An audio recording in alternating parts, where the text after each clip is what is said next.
Connaissance. Recherche. Sciences. Des sciences mathématiques. Théorie. Physique. Philosophie. Conférences. Archéologie. Nature.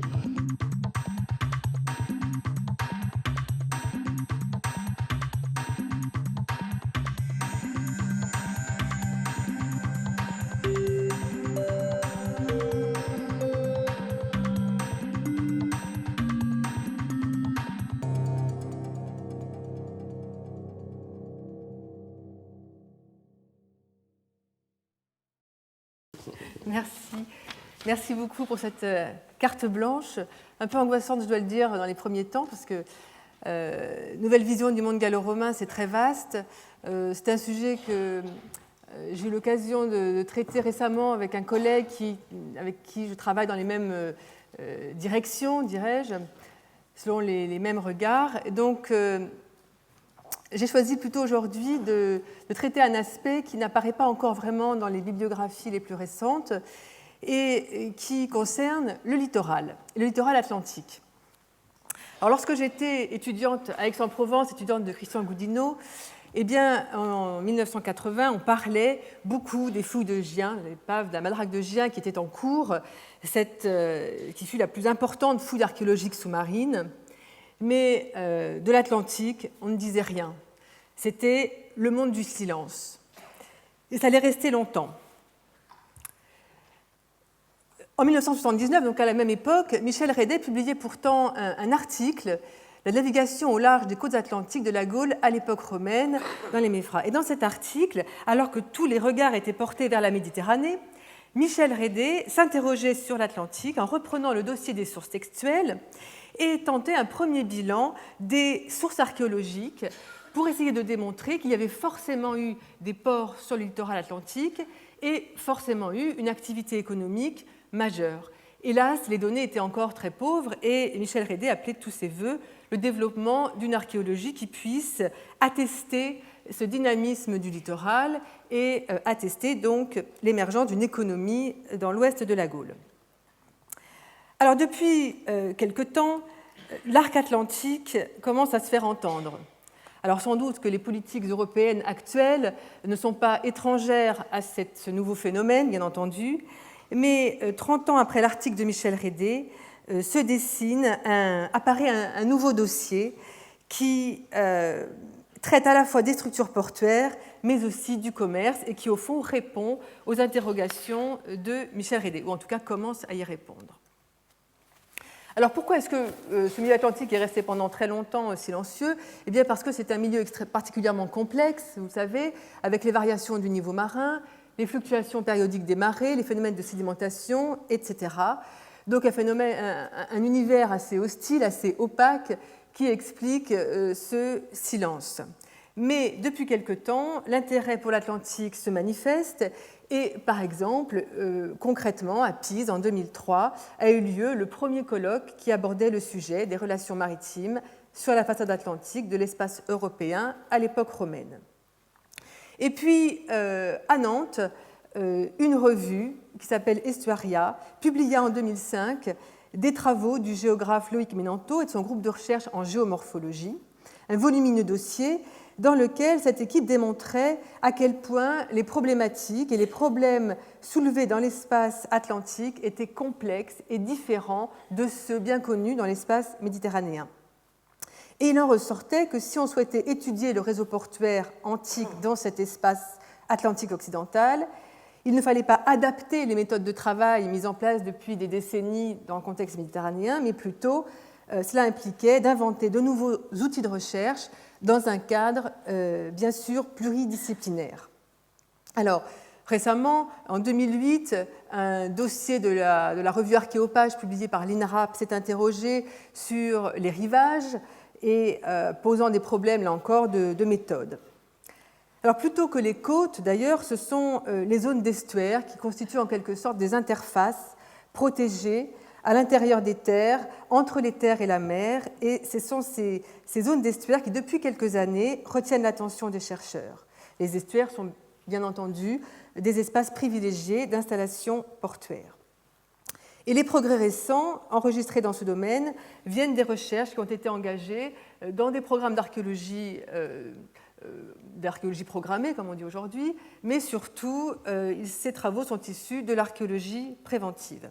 Alors, c'est dans ce contexte qu'avec un collègue de La Rochelle, Laurent Hugo, nous avons organisé dans notre petite université une rencontre pluridisciplinaire et internationale avec pour objectif de réfléchir aux dernières recherches qui ont eu lieu en Espagne, au Portugal et en France. Et ça a été l'occasion donc d'aborder un certain nombre de questions méthodologiques. Et cette rencontre, je crois, a eu le mérite de montrer que nous sommes aujourd'hui à l'orée d'une recherche qui est en train de se constituer ses propres outils, mais qui est conduite, on l'espère en tout cas, à se développer dans le futur. Alors, les travaux de cette journée sont en train d'être publiés, et donc je vais vous en présenter aujourd'hui quelques aspects majeurs à partir de 3 études de cas. Alors, un des jalons de cette nouvelle dynamique autour du développement de l'archéologie des estuaires et du littoral océanique est sans aucun doute l'ensemble des opérations d'archéologie préventive qui se sont déroulées à Bordeaux, qui ont été menées par l'INRAP entre février 2002 et septembre 2003, à l'occasion de la construction de parkings liés aux aménagements du tramway. Alors, bien que situé à 95 km de l'océan, Bordeaux est bien un port atlantique en rive gauche de la Garonne qui lui transmet les marées avec une amplitude moyenne supérieure à 5 mètres. Et cette ville portuaire est située à 26 km par le fleuve de la confluence avec la Dordogne. Alors, j'ai mis pour rappel cette belle aquarelle de Jean-Claude Gaulvin qui évoque la ville antique de Bordeaux. Et les travaux récents, en fait, ont porté sur cette zone et d'ailleurs permettent aujourd'hui de modifier dans quelques points de cette représentation un peu idéale de Jean-Claude Gaulvin. Donc voici la carte qui rappelle la situation de Bordeaux, sa distance par rapport à la mer et par rapport à l'estuaire. Donc cet estuaire qui offre le plus vaste bassin fluvio-maritime d'Europe. Alors, le site a très tôt connu une activité commerciale majeure, on le sait, bien que l'agglomération attestée dès le VIe siècle avant notre ère ait été seulement récemment mise au jour. Aucune structure portuaire antérieure à l'époque romaine n'a encore été identifiée. Les premiers aménagements datent de l'époque augustéenne. Alors voici un plan de Bordeaux qui vous montre en fait l'emprise de l'enceinte tardive et la situation du port et sa localisation dans la ville actuelle. Donc, la physionomie du port antique est essentiellement connue par les textes du Bas-Empire. Il est localisé sur l'embouchure de la Devèze, un petit affluent de la Garonne, dont on peut lire encore le cours dans la topographie actuelle de la ville. Vous voyez les rues qui suivent en quelque sorte le dessin de cet ancien affluent. Et ce port a donc 2 caractéristiques, 2 originalités. Il est situé au cœur de la ville et il est sensible au flux et au reflux de la marée. Les seules données disponibles avant 2002 étaient issues d'observations anciennes et concernaient plutôt l'Antiquité tardive.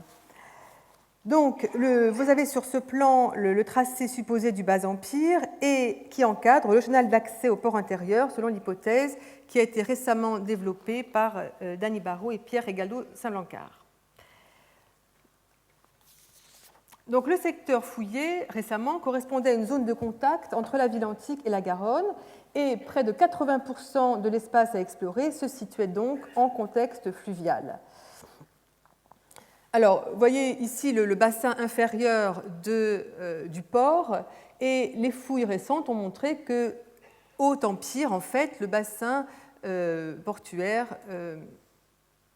voici le chenal, le bassin portuaire allait bien au-delà de cet espace qui ne dépasse guère 1,5 hectare. Donc les premiers aménagements datent du changement d'air. Voici l'endroit où ont été effectués ces travaux. Donc les premiers aménagements datent du changement d'air. Je ne vais pas vous détailler ces images un peu techniques, mais simplement vous montrer les vestiges qui ont été étudiés par les archéologues. Ils sont constitués de planchers en bois très bien conservés, des planchers prévus pour la circulation, et également des pieux qui renforçaient la berge, des constructions de bois qui ont été régulièrement entretenues jusqu'au milieu du IVe siècle, lorsque Burdigala est devenu le chef-lieu du diocèse d'Aquitaine. Donc voici les données archéologiques sur lesquelles les archéologues ont pu travailler pour proposer des restitutions, des nouveaux aménagements et pour restituer cette image du paysage de la façade garonnaise de la ville au IIe siècle. Alors, il n'existe pas de zone portuaire caractéristique, spécifique, mais tout le mobilier qui a été trouvé en contrebas de ces aménagements montre que le fleuve a servi de poubelle, et, comme dans bien des ports encore aujourd'hui, et qu'en fait il y avait une zone d'échouage en avant de ces constructions en bois. Donc, la construction de quais en bord d'un fleuve qui est soumis au phénomène des marées peut paraître pour le moins curieux, puisque les bateaux ne peuvent s'amarrer que lorsque la marée est haute, la base des quais étant à sec à marée basse. D'ailleurs, aussi bien sur la Garonne à Bordeaux que sur la Tamise à Londres, ce système est abandonné au Moyen-Âge au profit de plages, de grèves ou d'autres atterrissements. C'est pourtant ce type d'aménagement de berge qui est mis en place dès le début du Ier siècle et qui perdure jusqu'au IVe siècle. Donc, les fouilles préventives menées à Bordeaux ont provoqué la confrontation des archéologues à des problématiques et à des méthodologies auxquelles ils n'étaient pas forcément d'ailleurs bien préparés, parce qu'elles sont propres au contexte fluvial, un contexte qui est encore mal connu.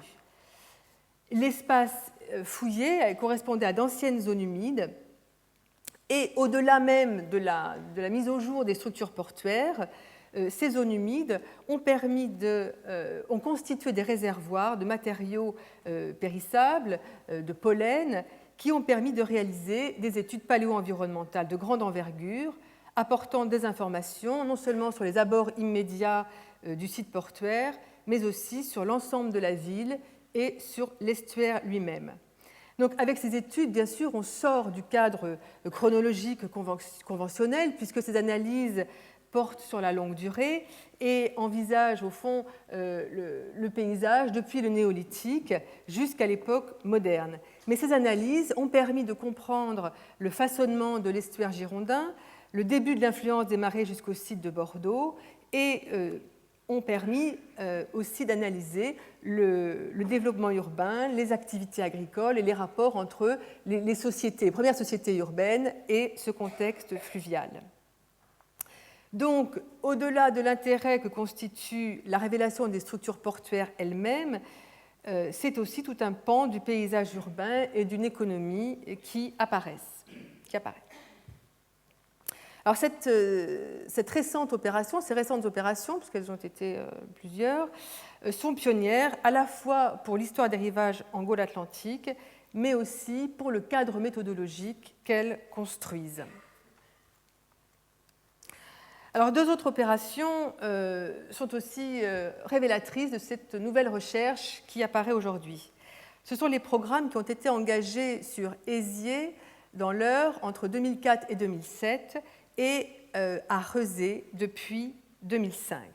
Alors, ces deux programmes ont pour point commun de s'inscrire dans des contextes semblables, estuaire de la Seine pour l'un, estuaire de la Loire pour l'autre, et d'apporter des données nouvelles sur l'architecture et l'organisation des infrastructures portuaires antiques en milieu fluvial.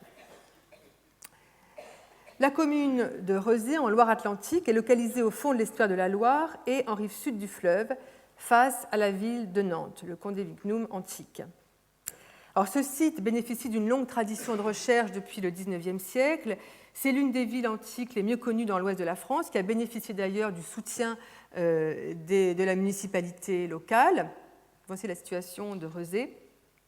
Cette ville est située en territoire picton, en bordure de fleuve, à un carrefour de voies terrestres et à un point de rupture de charge des navigations fluviales et maritimes.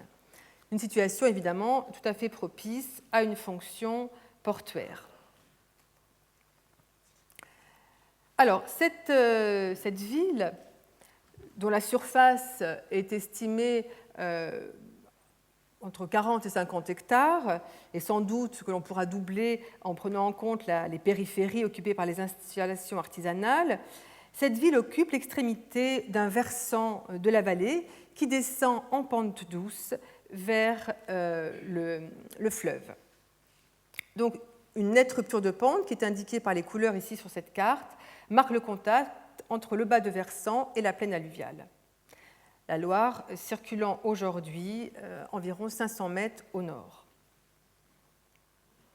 Donc, voici l'antique ville de Nantes. Alors, le programme de recherche qui a débuté en 2005 porte sur un quartier de la ville qui porte le nom de Saint-Lupien et il est coordonné par une équipe composée de spécialistes à la fois de géomorphologie, de céramologie, du monde antique, etc. Donc c'est une équipe pluridisciplinaire et qui est centrée sur la question du lien entre ce quartier dit de Saint-Lupien, qui est situé à l'angle nord-est de la ville antique, et l'estuaire et le fleuve. Donc ce programme s'inscrit dans la continuité des travaux qui ont été engagés par le passé, entre 1992 et 2003, par Stéphane Deschamps et Lionel Pirot. Et déjà à l'époque, ces deux archéologues cherchaient à comprendre le rapport entre la ville et le fleuve dans l'Antiquité et s'inscrivaient donc dans une démarche de géoarchéologie et dans une démarche paléo-environnementale. Et l'équipe qui avait déjà travaillé sur ce site, composée de géomorphologues, de géographes, de palynologues, avait déjà permis de restituer avec de bonnes certitudes le tracé de l'ancienne rive sur la base d'analyses principalement palynologiques. Donc, les archéologues, la nouvelle équipe qui s'est constituée autour de Saint-Lupien a mis au jour un mur de berge qui apparaît ici en rouge sur cette image, de part et d'autre d'une rue nord-sud, une construction extrêmement imposante dont vous voyez ici une image. Alors, il s'agit d'une construction en pierre sèche qui s'élargit à l'endroit où elle rencontre la rue. Derrière ce mur se développent des habitations, des activités artisanales et puis, à partir du IIe siècle, des entrepôts. Alors, ce mur évoque d'autres types d'aménagements de berges, comme ce qui a été trouvé récemment à Besançon. Voici le mur de berge découvert récemment à Besançon en 2001, un mur monumental qui ressemble dans sa configuration à celui de Rézé, mais qui est conservé sur 2,25 m de haut et dont on pense, d'après la hauteur de la rue qui s'y adossait, qu'il atteignait en fait 4 mètres. Donc voici la restitution de ce mur de berge de Besançon. Alors, le mur de berge de Rézé, conservé au maximum sur 1,30 m, pouvait aussi faire quelques mètres de hauteur à l'origine, et en tout cas, il marquait très fortement la limite urbaine au contact de la vallée fluviale et de la zone d'échouage. Donc, à Rezé, il faut imaginer en avant de ce mur une configuration propice à la mise en place d'une zone d'échouage et de déchargement de marchandises, car le chenal principal, là où se ressent encore les marées, est assez éloigné. Alors, cette zone d'atterrissage est dans un premier temps laissée libre, à nu, puis elle est équipée durant la première moitié du IIIe siècle d'un empierrement qui suit une déclivité régulière jusque vers le fleuve. Donc cette rampe faisait sans doute office également de cale. Et dans le courant du Ve siècle, elle est ensablée et donc abandonnée. Passons maintenant au site de Hézier, dans l'Eure, qui est implanté sur la rive gauche de la Seine, entre Rouen et Le Havre, en face de Lillebonne. Lillebonne, chef-lieu de cité des Calettes. Donc, le site d'Hézier est pour l'heure l'un des rares espaces portuaires antiques ayant fait l'objet de recherches archéologiques en Haute-Normandie, avec Rouen et Incarville. Il est localisé, comme vous le voyez, dans la partie concave d'un des premiers méandres du fleuve, le long de l'ancien rivage. L'essentiel de nos connaissances sur Hézier résulte des travaux qui ont été menés entre 2004 et 2007, qui ont révélé l'existence d'un aménagement de berge antique en lien avec une installation portuaire et sans doute une agglomération proche, et qui a été étudiée dans le cadre d'une thèse soutenue à Rouen en 2008 par Jimmy Mouchard. Alors, dans la zone qui est entourée d'un cercle, là aussi, une rampe faite de grandes dalles probablement une cale, se dirige vers la Seine. Et au nord de ce mur, d'autres blocs plus imposants prolongent en fait cet espace. Alors, je n'insisterai pas trop sur cet aspect, mais les fouilles tant à Éziers qu'à Rezé posent des problèmes méthodologiques énormes en raison de l'instabilité des terrains, en raison de l'humidité très forte de ce milieu. Donc, effet de sape, effondrement des parois sont le lot quotidien des archéologues qui travaillent dans ce secteur. En tout cas, non loin de cette première découverte, un autre mur, entouré cette fois du cercle marron, un autre mur en grand appareil de blocs calcaires, assez large et conservé sur à peu près 1,80 m, offre aussi un aspect monumental et correspond à la triple fonction qui est celle de mur de soutènement de terrasse, de digue et sans doute de quai, et donc évoque la situation déjà vue à Rezé. Donc il existe désormais une série d'exemples de murs bordant le cours d'un fleuve, que ce soit des quais, digues ou des murs de terrasse. On en connaît à Londres, on en connaît à Bordeaux, à Besançon, etc. Je pourrais citer d'autres cas. Des structures qui utilisent divers types de matériaux, du bois, de la pierre, etc., et qui ont pour point commun une monumentalité quasi systématique.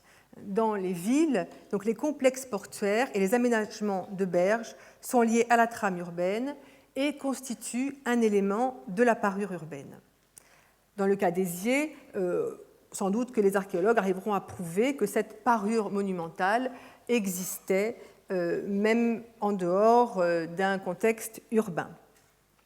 Donc, au sein de la typologie portuaire gallo-romaine, le catalogue des sites longitudinaux à façade monumentale, quel que soit le matériau utilisé, mis au jour, s'étoffe de plus en plus avec les découvertes récentes depuis une quinzaine d'années.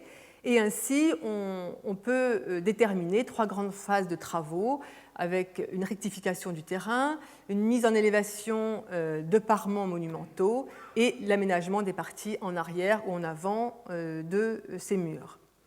Et ces zones portuaires longitudinales se divisent en 3 parties, avec une zone basse où l'on trouve les navires, une zone, alors les navires, soit avec un chenal navigable et un quai, soit avec une pente douce qui sert de zone d'échouage, puis une zone intermédiaire où sont déposées les marchandises, une rampe ou une cale, et puis enfin une zone haute où on va les stocker dans des entrepôts.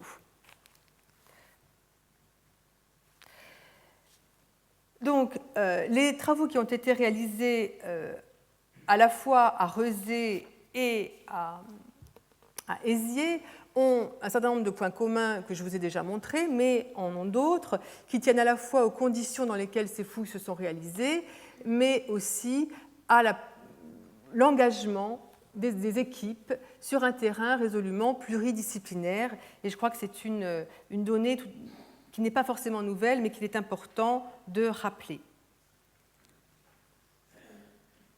Alors, parmi les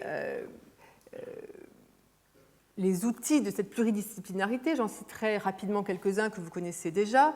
Les archéologues ont fait régulièrement appel à l'étude de la cartographie ancienne, la photo et la carto-interprétation, qui permettent de bien analyser le contact entre les bas de versants, les plaines alluviales, et de retracer l'évolution des estuaires depuis des époques assez récentes, qui permettent de comprendre les mutations, les transformations des paysages. Ils ont fait appel, bien sûr, aux études géomorphologiques qui permettent de suivre l'évolution des fleuves, d'analyser ce phénomène très complexe que sont les effets de la remontée des niveaux marins, de réfléchir au ralentissement de cette remontée du niveau marin et finalement, en somme, de corréler les informations environnementales et archéologiques pour élucider le fonctionnement hydrologique des estuaires, ce qui est la base même de la compréhension des installations humaines au bord de ces rivages. Alors, ils ont fait appel également à la prospection géophysique qui dans les deux cas a eu pas mal de difficultés, a rencontré des difficultés méthodologiques, puisque c'était un milieu humide, complexe. Il a fallu, là encore, adapter les outils qui ont permis à Aizier de mieux comprendre ces structures. Ils ont fait appel également à des techniques utilisées par les géographes et les géomorphologues de forage, car le terrain étant tellement humide et spongieux qu'on ne peut pas travailler en stratigraphie comme on le fait habituellement puisque tout s'effondre. Donc des forages manuels ou des forages qui sont entrepris par des spécialistes et qui permettent ensuite d'obtenir des carottes qui sont analysées en laboratoire afin de dresser des coupes géologiques qui permettent de comprendre toute l'évolution sédimentaire avec des difficultés qui sont liées à ce type de situation quotidienne et qui rendent énormément compliqué le travail des archéologues. Alors, je passe sur ces détails techniques, mais il faut bien avoir conscience que cette archéologie des estuaires sur la côte atlantique ou bien proche de la Manche est confrontée à des difficultés terribles, des difficultés techniques auxquelles on essaie de répondre par des moyens techniques comme ceux mis en œuvre ici dans le cadre d'une fouille préventive à Nantes, mais qui ne sont finalement pas du tout adaptés au contexte de ces fouilles programmées. D'abord parce que ça coûte très cher et ensuite parce que c'est des outils qui donnent des réponses ponctuelles. Donc voici les quelques points que je voulais vous présenter concernant ces deux sites. Donc vous voyez sur cette image les difficultés permanentes rencontrées par les équipes qui courageusement s'attaquent à ces zones. Alors le dernier exemple que je développerai, c'est celui du littoral picto-charentais, autour duquel nous essayons aujourd'hui de construire un projet fédérateur qui permette de progresser dans la connaissance que nous avons de l'occupation de ce littoral à l'époque antique. Alors, ce littoral, là encore, je ne vais pas vous en faire une description détaillée, mais il est caractérisé par l'existence aujourd'hui d'un certain nombre de marais Poitevin, marais de Rochefort, marais de Brouage, petit marais de Saint-Cyr-sur-Gironde, dont on a pendant longtemps pensé qu'ils correspondaient pratiquement à des sortes de mers intérieures jusqu'à des périodes récentes et qu'ils avaient été progressivement colmatés.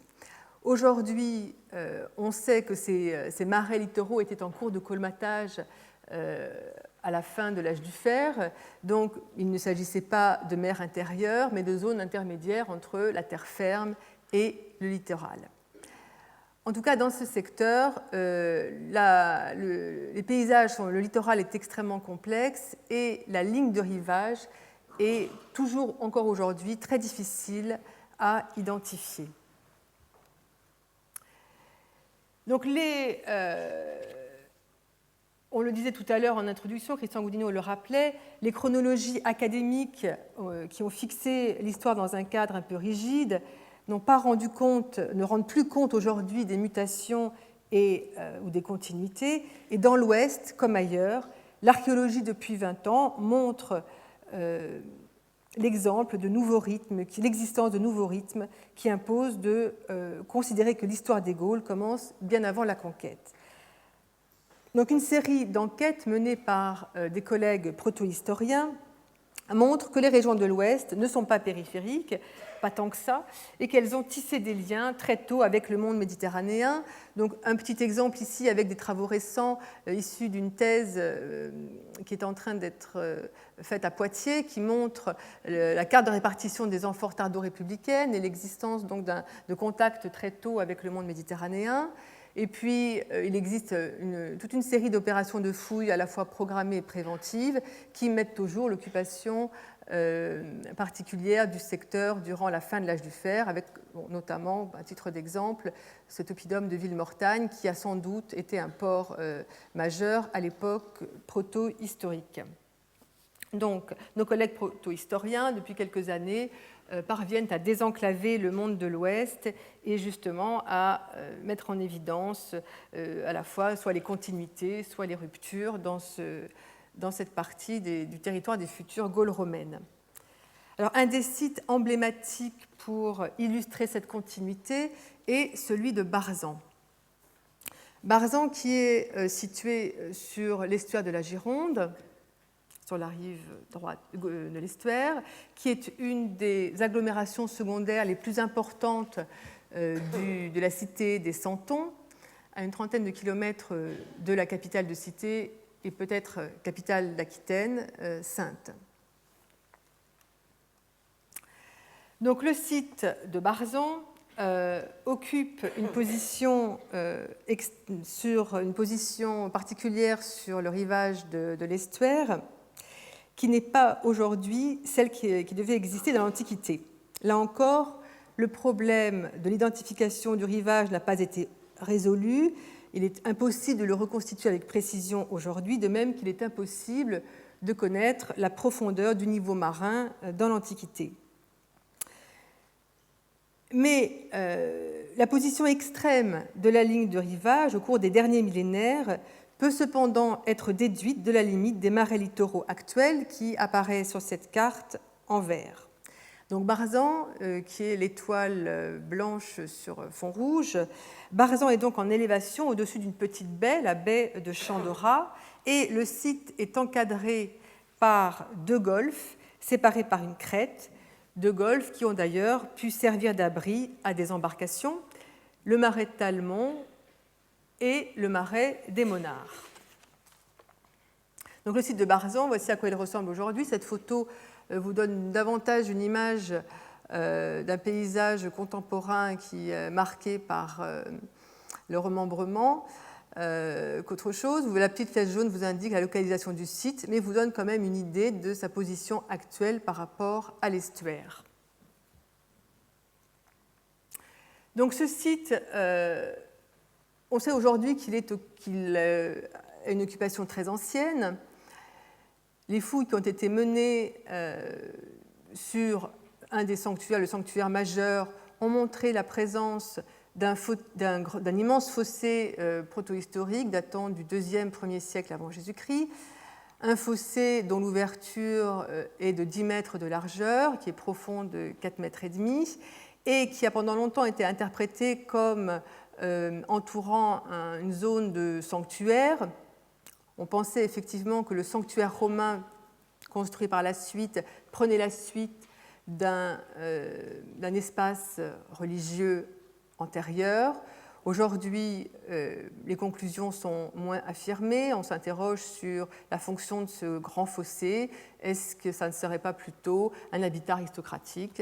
Les fouilles dans le futur permettront sans doute de répondre à la question. En tout cas, le mobilier associé à ce fossé montre l'existence d'un commerce avec le monde méditerranéen très précoce. Alors, vous voyez sur cette photo la fouille du talus intérieur du fossé qui apparaît très nettement dans la coupe. Donc le mobilier, nous n'allons pas le détailler, je vous montre simplement quelques aspects qui ont rendu le site célèbre d'ailleurs. On a trouvé sur ce site de la céramique locale, mais également de la céramique grecque, et puis ce fragment de bassin en bronze étrusque datant du 5e siècle avant Jésus-Christ, qui témoigne donc des relations entre ce site et l'espace méditerranéen, des relations très anciennes. Alors ce site émerge à l'époque protohistorique, alors que l'oppidum voisin de Villemortagne, lui, tend à décliner. Donc on a là un intéressant rapport entre deux ports, sans doute, en tout cas deux agglomérations majeures qui bordaient l'estuaire de la Gironde.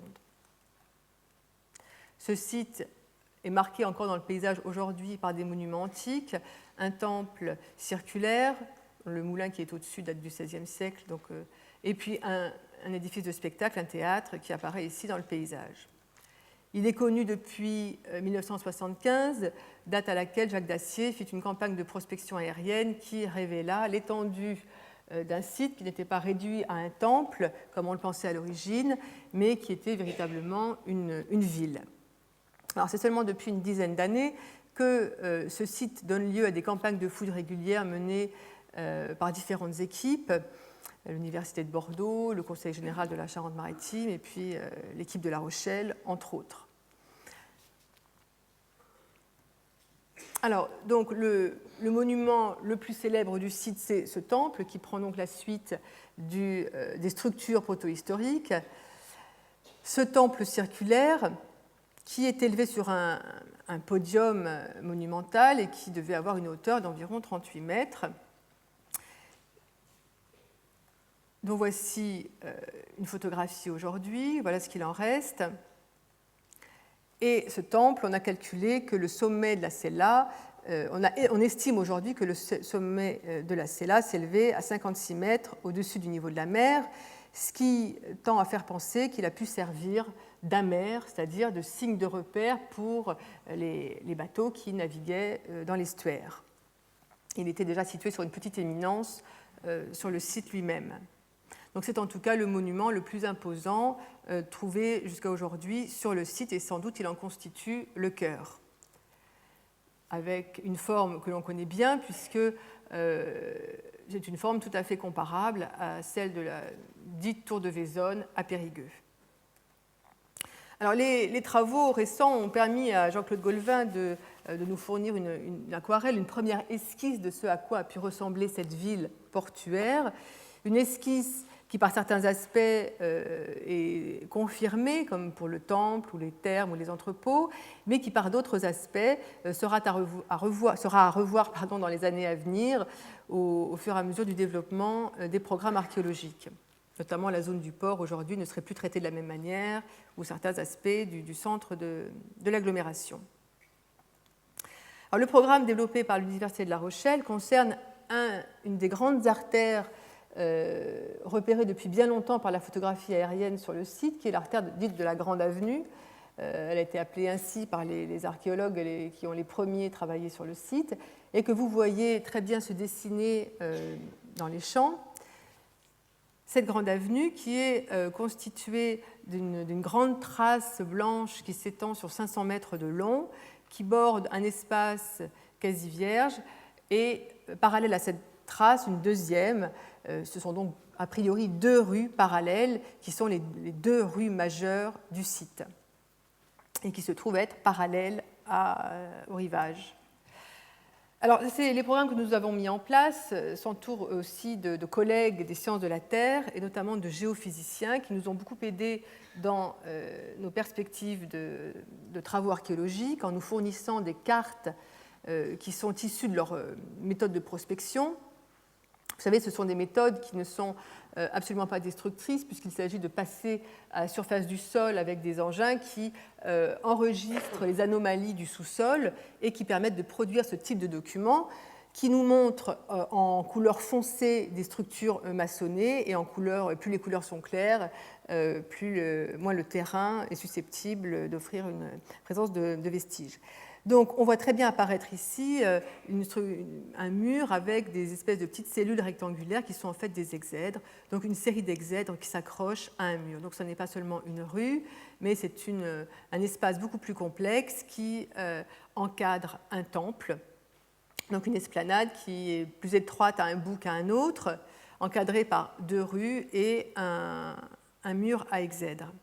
Un mur à exèdre dont nous avons pu prouver qu'il s'agit en fait d'un portique. Alors croyez-moi sur parole, même si l'image n'est pas très convaincante, au premier plan, il y a une exèdre qui a complètement disparu, qui n'apparaît qu'en négatif, selon notre jargon, qui s'accroche à un portique de 10 mètres de large, dont voici le mur stylobate, qui donc se poursuit sur environ 500 mètres de long jusqu'à l'arbre que vous voyez au fond.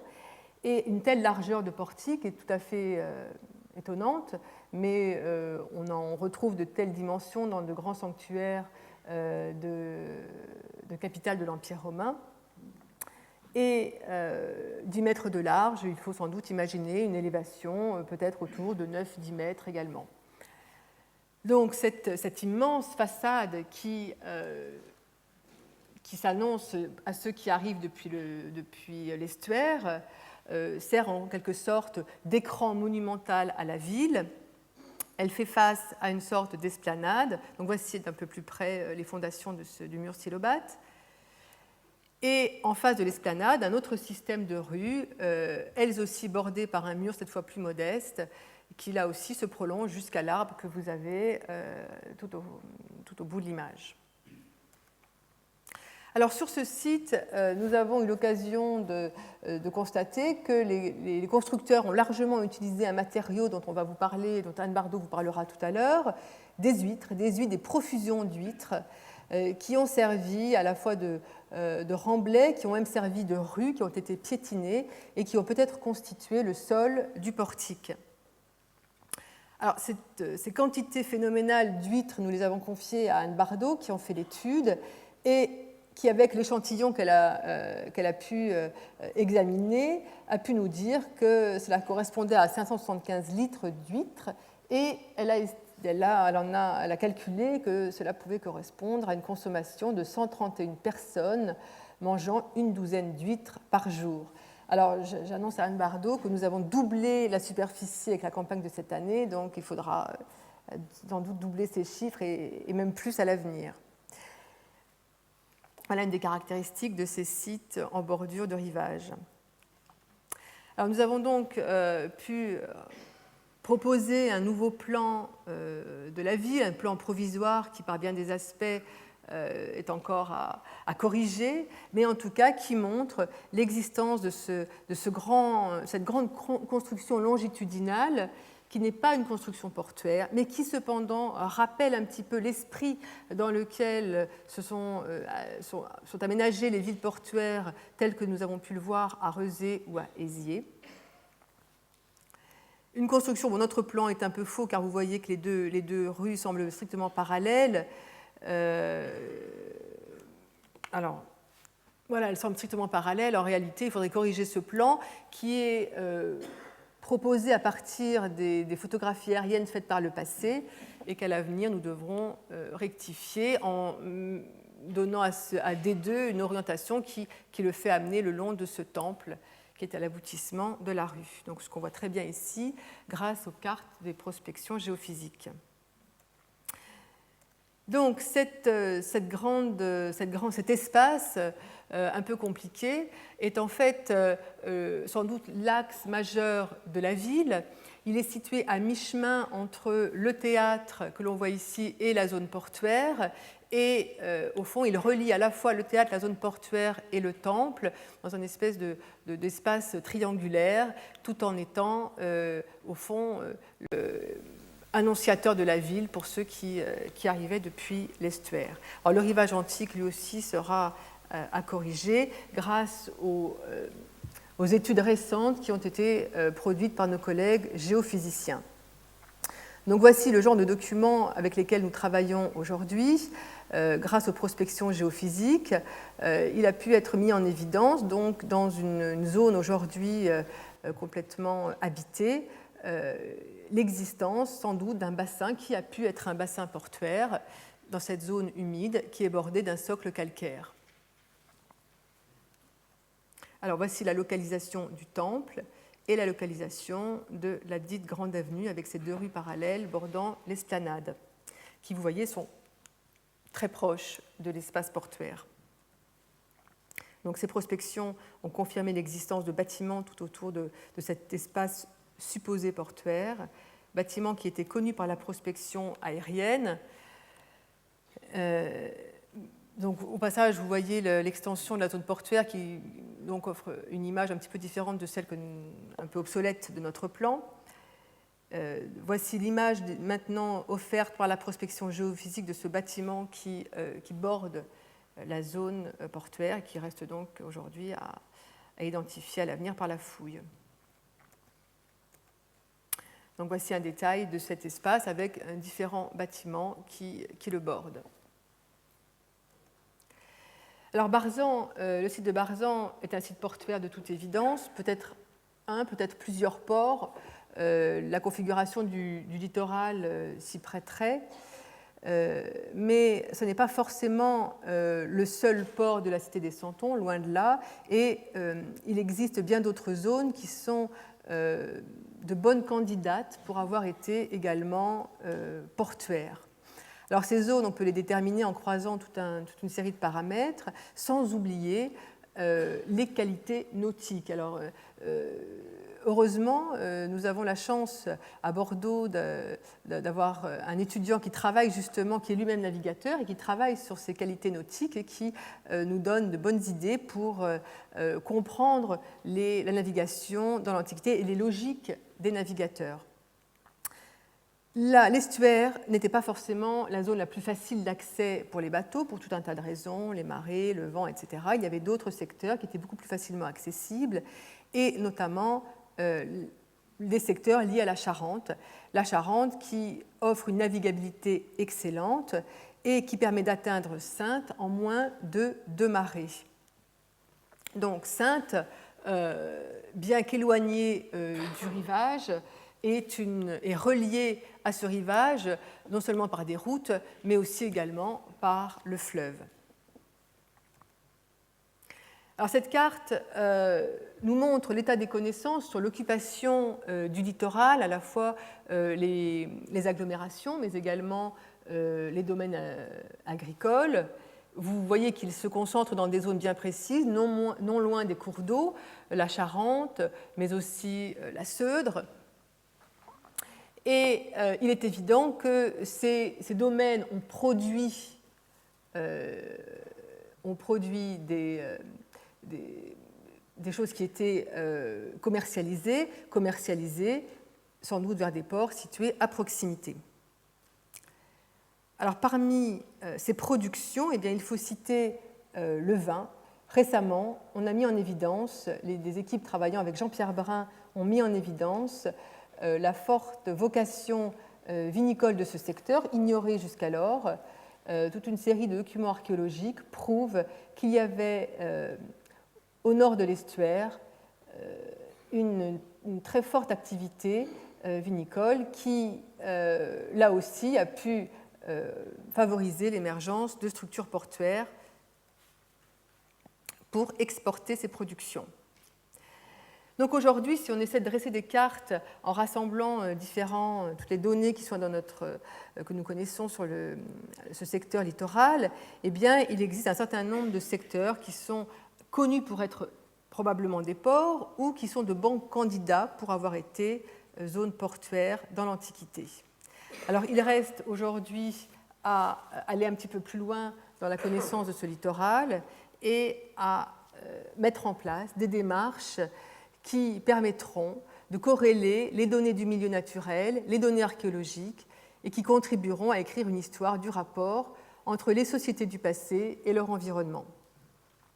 Donc l'étude du littoral, bien sûr, ne se contente pas d'analyser les structures portuaires, mais conduit vers d'autres thèmes, la navigation, le commerce, les échanges, le stockage, etc. Et c'est ainsi que se constituent des équipes réunissant un grand nombre d'institutions et des spécialités différentes dont les travaux en cours ou à venir contribueront à renouveler les visions du monde gallo-romain. Je vous remercie.